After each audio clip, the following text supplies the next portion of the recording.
Hello and welcome to Froch on Fighting with me, Carl the Cobra Froch. Right, I did promise you Tony Bellew. He can't make it, he's too busy. He'll be back, don't worry about that. You've sent me loads of questions, so we're not going to waste them. Tony will be coming on. But I'm going to go through some previous questions and answers, and I'm also going to touch on a couple more today. So enjoy. This episode is brought to you by Cobra Casino. What happens if he doesn't come on?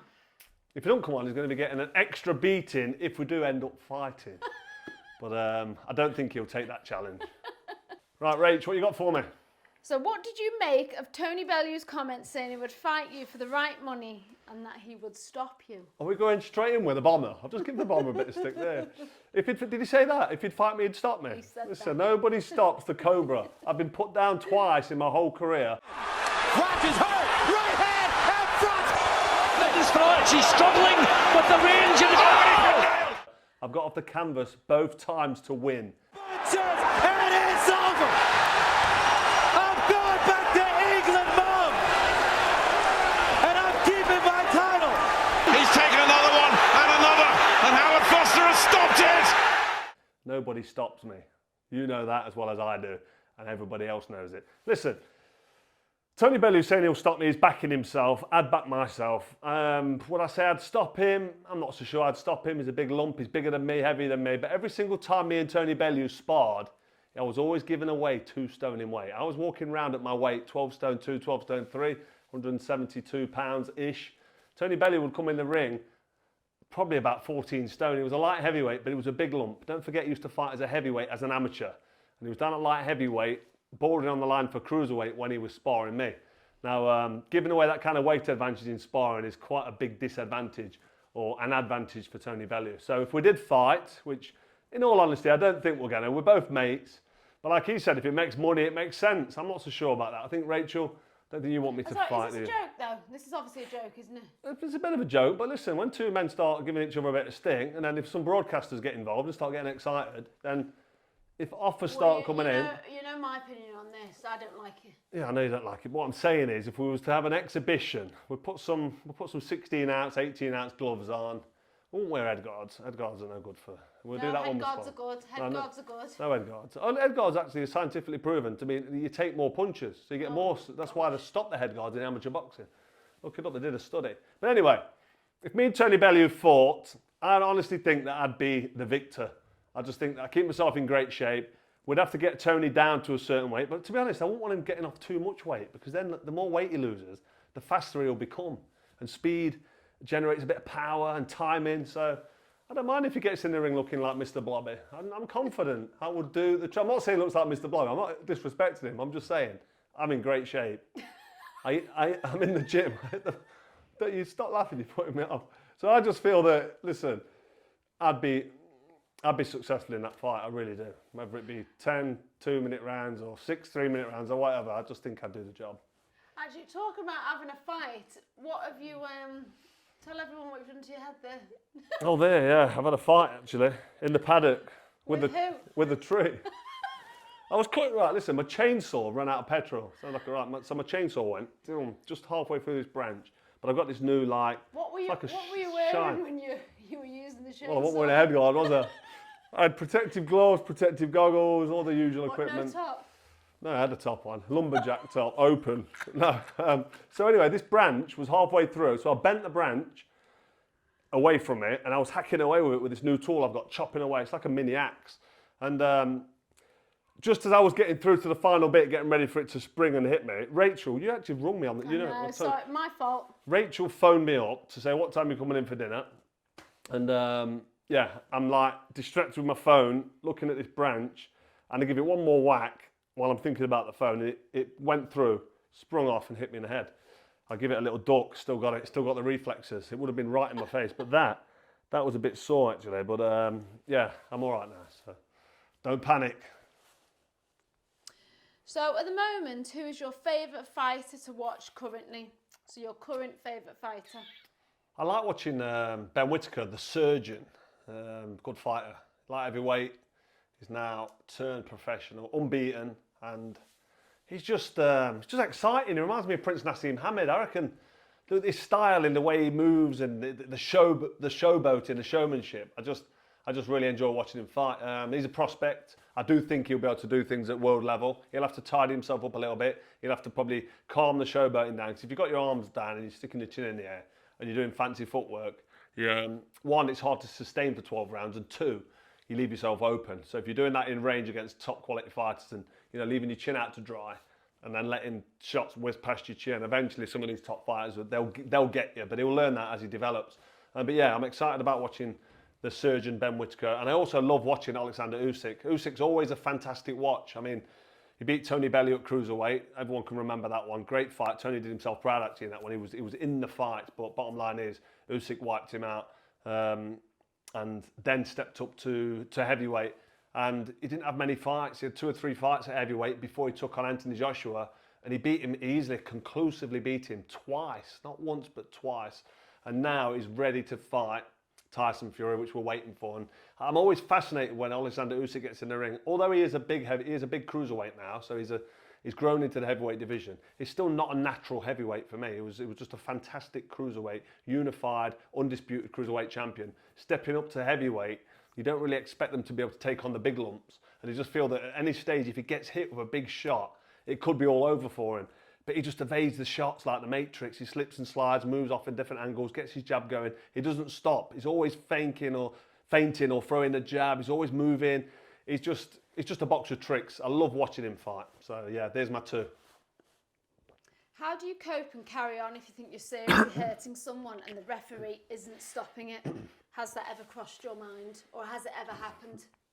You know what, actually, there was a time when I boxed, a guy called Henry Porras. I did break my hand. I say broke my hand. I ruptured my extensor hood mechanism on the index finger on my right hand in about round 3. And I could feel my whole hand had filled up with blood and swelled up inside the glove. And the pain was horrific. If you watch that fight back, which not many people, it was on HBO Latino when I went over to America. And this guy was like 6'3", a light heavyweight, big strong lump. And I hit him with a right hand and my right hand was gone. So I'd switched southpaw and I was throwing left hooks and left uppercuts. In round 9, I think it was round 8 or round 9, I had him badly beaten. The round before I had him hurt, and then the next round I was teeing off on him. I was in southpaw throwing the left hook, big left uppercut, and I was looking at the referees if to say, one, I was feeling a bit, not feeling sorry for him, but I was thinking he's taken a lot of punishment, but 2, I also couldn't use my right hand. I wanted the fight to be over, and I thought, I've done enough work here. I've battered him, left hook, left uppercut, left hook, stepping to the side, another double left hook, straight on the chin, and he was all over the place. And I'm looking at the referee, and the bell went back to my corner. Robert McCracken absolutely bollocked me, tore me a new one, went mental. Stop looking at the fucking referee. Get on with your job. You've got a job to do. Like, finish him off. And I was thinking, oh, ruthless. But he's right. I had to get the job done. So the very next round, I jumped on Henry Porras, put a few shots together. Not only did the towel come in, the towel came in just as the referee was stopping it. And I was actually feeling a bit sorry for Henry Porras, just because he was a good fighter, but he was tired when I got to him. By round 8 or 9, even though I only had one hand, I was smashing the life out of him with that left uppercut and left hook, and I just thought, this fight needs stopping really. But to be honest, if the boot was on the other foot, you're copping it, and no one's showing any mercy. You know what I mean? So a lot of the time, you don't show any mercy. You just get on with it. And that was before I won the world title against Pascal. And then after that, I'd never ever felt sorry for any opponent. Like in that ring, when you're in against them and you're landing shots, metaphorically, I don't even want to say it, but you do any damage you could possibly do just to win, because the win's the win. It's all about winning. It's all about retaining that title, making the money and stepping onwards and upwards towards your legacy. So there's no room for feeling sorry for your opponent. So I soon got rid of that one. Well, Rob McCracken got rid of that one for me. Is it true Bellew dropped you in sparring? Ah, yeah, Tony Bellew did drop me in sparring. I thought it was a right hand. I think we've mentioned it before. He said it was a left hook. I'm sure it was a right hand because he was timing. I was backing him into the corner and I sort of reached in and he just backed up and threw a nice crisp little right hand. It might have been a left hook. Anyway, I went down. I got straight back up, blamed it on my bad knee. I had my ACL reconstructed about 3 or 4 months before that spar. So my leg was still a little bit swollen. So just to style the droppage, I jumped up and said, oh, my knee's a bit dodge. But I carried the spar on and I finished very strong. I don't like to talk rubbish about sparring or tell gym stories or gym wars. But when Robert McCracken says to me, Froch, get back behind your jab, that means one thing. That means take your time, stop throwing the right hand. And he told me to get back behind the jab a couple of rounds after I got dropped. But I know, Tony knows, and the 3 or 4 people in the gym know how good them spars were. They were fantastic spars. Have you got those filmed? There's cameras in that gym at the IS, but did they're anyone probably see them? over. No one. We didn't really have anyone filming and take. I know some unbelievable spars. It's a beer with any squeaky doors in the background. The kids are off school. They're on the Easter holidays, so Hi, Rocco. they're stomping around upstairs. Rocco's just entered the room. But anyway, let's move on. Where does Carl Froch rank amongst the best British boxers of all time? The best British boxers of all time. Where do I rank? So that question's probably for Tony Bellew, Okay. because this obviously was for him. So what we'll do is I'll answer where I put myself, and then we'll see where Tony then we'll ask Bellew. Tony. Yeah, we'll see where he puts the Cobra as the all-time British boxing rankings. Let me think. Who you got? Who you got? Lennox Lewis, Joe Calzaghe, Ricky Hatton, Prince Nassim Hamid, Bam McGuigan. Was he British or was he Southern Ireland? Was he Northern Ireland, Southern Ireland? I don't know. He's huge in the UK. Well, let's just Bam say McGuigan, in the rankings. For me personally, and I don't blow smoke up my arse, as you know. I don't talk about myself much. I don't mention the Hall of Fame or the 2000 that went. Carry on. But I'm going to stick myself in the top 3. You've got Lennox Lewis and Joe Calzaghe. Yeah. Put that in what order you want. Joe Calzaghe, I think I've had him at number 1 before. Lewis got flattened a couple of times, but it's heavyweight boxing. He came back to win against McCall and against Hassim Rahman. But Joe Calzaghe, Lennox Lewis, and probably myself. And I'd say that because you've got to rank fighters. When they step up to world level, what happens to them? And I'm not giving Hatton any stick. He had a fantastic career, but he got wiped out a couple of times. And when Naz stepped up against Barrera as well, he got outclassed, really. He had a bad night, he had a bad training camp. Spoke to Dominic Ingle about that. But he still got beat. So I'd say I'm sitting quite comfortably at number 3 all-time greats in Britain. Let me know in the comments what you think. See where you rank me. Do you rank me above Joe Calzaghe? Probably not. But that would have been a great fight. So what did you do the day after fighting Groves? Day after fighting Groves. you Well, grab the first fight was a bit of felt like a loss. Even though I won, everyone was booing and spitting and crying robbery. But obviously, load of nonsense. First fight stoppage might have been slightly premature, but it done Groves a favour. Done us both a favour. Thought I was winning. Sorry, I didn't think I was winning. I was losing the fight, but at the point it was stopped, I thought I had him badly hurt and I was going to demolish him and get him out of there. So, because the crowd disagreed, it felt like a loss, and all the press and the write-ups and all the bullshit after was all Carl Froch and all that. It felt like I'd been beat, but I can't remember what I did after that on the night. Yeah, it was quite subdued in the changing rooms as well, wasn't it? But Yeah, we actually went back to that penthouse apartment in Manchester, and you know what? The whole night, I'm talking hours. I was you were on the phone to David on Hay. the phone to David Hay. Yes, I mean, But you were hours and I was trying to sleep, and you were just completely and utterly mulling it over with David Hay. yeah. Well, for me hours. and David Hay are really good friends. I've boxed on the England squad. We've been to Olympic qualifiers together. We've been to different various multi-nations tournaments, boxing for England. So we became really close. We shared numerous accommodation in different parts of Europe and Canada as well. I've got some right good stories to tell about me and David Hay, but I won't go into them.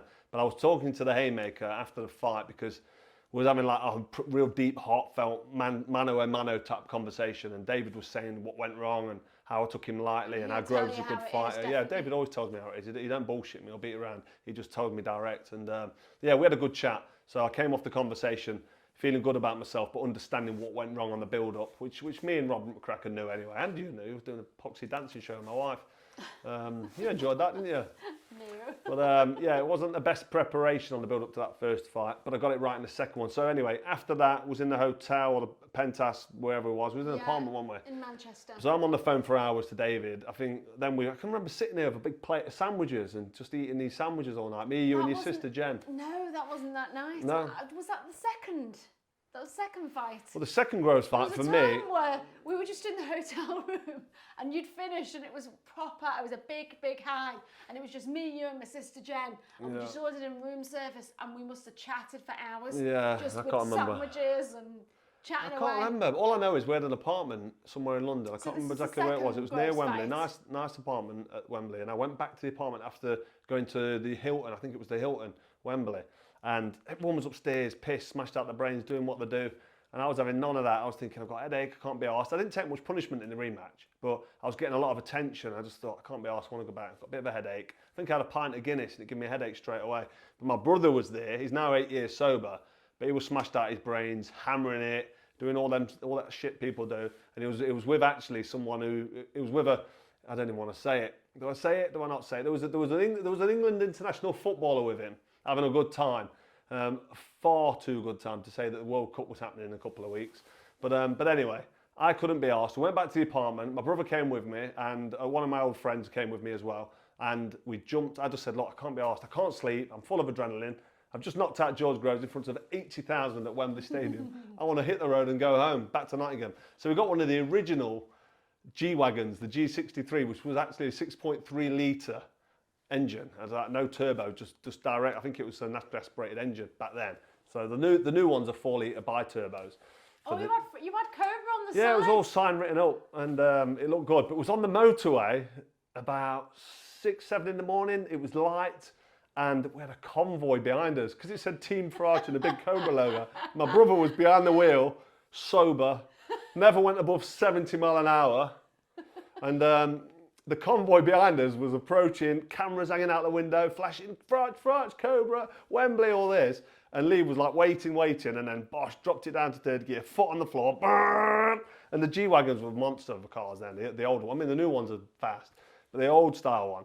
So it'd like explode, and then you'd fly up the motorway, 70 mile an hour tops, leave everybody behind, and then slow down, and it all catches up again. So we was having a bit. Beeping. Exactly, everyone was honking the horns, hanging out the window. Honestly, we never really thought about filming or cameraing that, but then again, we'd all be bloody arrested. But that's like a real vivid memory, being on the motorway on the way back up to Nottingham, early hours of the morning with a massive convoy behind us. It was fantastic. So, Wardley versus Clarke, the British heavyweight title this weekend, Easter weekend. How do you see it going? I think this is a good fight. I think it's close. Who do I see win? I'm not so sure. Fabio Wardley, 17 fights, unbeaten, 16 KOs, not a bad puncher. He's only 29 years old, and he comes from the white collar sort of background. He's got no amateur experience. Nobody really thought he'd turn pro and be a really good professional. Now he's British and Commonwealth champion, and is a contender in the heavyweight division. He's doing really, really well. Fraser Clarke, he won a bronze medal in the Tokyo Olympics in 2020. So he's not done much for 4 years. He's only had 8 fights as a professional, 6 by way of, 6 knockouts. And he's 32 years old, so he needs to get a move on. But because you'd think the Olympian and the guy that's got the experience in the amateur pedigree would be the favourite, but it's a close fight. I mean, I'm going to go with Fraser Clarke because my heart's with Fraser Clarke. I used to sit with him and Anthony Joshua and Anthony Fowler and Anthony Agogo and some of the lads from the England squad years ago at the Premier Inn when I was training at the AIS in Sheffield. We used to sit and have breakfast. So Fraser Clarke for me is just, my heart's with him. But I like Fabio Wardley. I've sat and had a good conversation with him. We did a bit of filming a few weeks ago for TNT Sport. But I do think that Fraser Clarke should win this fight. He's got the amateur experience. He was a good amateur. He's a decent professional. But none of them have got any notable wins on their record. There's neither of them where I say, yeah, that's a good win, where I'd say, yeah, he's ready for stepping up to world level. And because Fabio Wardley or Fraser Clarke have both been sort of simmering and just waiting and not doing a great deal. So I suppose Fabio Wardley, with him being British and Commonwealth champion, he's had 17 fights. He's got more professional ring experience, and he's the busier. So that could be the difference. But I think it's going to be a close fight, and I would expect Fraser Clarke to do the business and get to him. But Fabio Wardley's tricky, he's elusive, he's good on his feet, he's got fast hands and he can punch a bit. So this is a great fight, I'm looking forward to it. Easter Sunday, I think you can catch it on TalkSport. Right, so the last one is, do you think Jake Paul and Mike Tyson will actually happen? I've already given my opinion on Jake Paul and Mike Tyson. I think it's a bad idea. I don't think it should happen. You've got a guy in his mid-20s fighting a guy who's getting on for 60 years old, 58 years old. And all the footage you're seeing of Mike Tyson, don't be fooled. It's all 2-3 years old. It's probably footage from when he fought Roy Jones Jr. I think that was in 2020. So I've recently seen Mike Tyson with a walking stick. I listen to a lot of his podcasts. He does a lot. And he's smoking weed and he's sounding and looking old and his voice sounds croaky. And He's not going to be in any sort of shape to be fighting somebody in his mid-20s. There's a UFC star called Colby Covington, actually, who said that he's like a lab project, Jake Paul, juiced out of his brains. He's like testing him. So I don't know. I obviously can't rectify that. But if this is going to be a professional boxing match and it's going to get sanctioned, then surely they'll be doing drug tests and doing all the usual regular regime to make sure that these fighters are allowed to be in there. I'm hearing there's certain tests that Mike Tyson's got to pass, an ECG, I think electrocardiograph for his heart, a brain scan, and they're going to be looking at, if they're looking at sanctioning it or looking at licensing it, then surely you've got to be fit and healthy and well to be able to get in the ring and get punched in the head. I don't think any guy close to his 60th birthday, well, I think he's going to be 58 when he steps in the ring, but he shouldn't be taking punches to the head. He shouldn't be fighting in any capacity. Jake Paul's a bully, don't forget. In my opinion, all of his fights, and most of you will agree with me, let me know in the comments below, most of his fights are fixed. He fights guys, they're fixed, they're paid to take a fall. He's got little signs going off, little hand signs of his opponents that have jumped on the floor in the past. Did he catch Anderson Silva on the chin when he dropped himself, when he jumped on the floor? Was that real? So I do feel if he fights Mike Tyson, there might even be a little bit of a side little earner for Mike Tyson to make it look good for a round and then take a dive, which would be horrible to see. It'd be horrible to see Mike Tyson fall over by Jimmy Hill's love child. You've seen the chin on him, haven't you?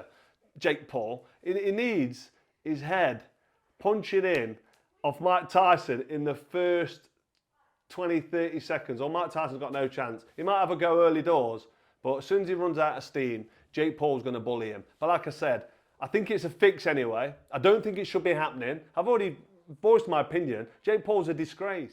So anyway, I don't want to rant on too long about Jake Paul fighting because let's be honest, he's never going to fight anybody that's got even a 20% chance of beating him. Now, people are going to think that Mike Tyson can land with one punch and knock him out, and that may be possible because the punch power is the last thing to go from a professional fighter. But like I said before, it's probably going to be fixed anyway. But when Jake Paul did step up a tiny bit against novice professional Tommy Fury, he got beat. So he knows his level. He can't fight, which I've already said. So forget Jake Paul. I hope the fight does not happen with Mike Tyson. Sincerely hope it doesn't for Mike Tyson's benefit. I don't think it'd be good for him. I don't think it's good for any kind of boxing capacity, whether it's YouTube boxing, crossover fighting, or professional boxing. That fight should not be happening. It is bad for boxing and it could be detrimental for Mike Tyson. So this is it for another episode of Froch on Fighting. Thanks for sending all the questions. We'll definitely get through them questions with Tony Bellew very soon. And yeah, have a happy Easter. If you've got kids, go away and have a nice, fantastic time. Spend some time with loved ones. Have a fantastic break. And don't forget to hit subscribe to the fastest growing boxing channel in the business. See you next time. Thank you.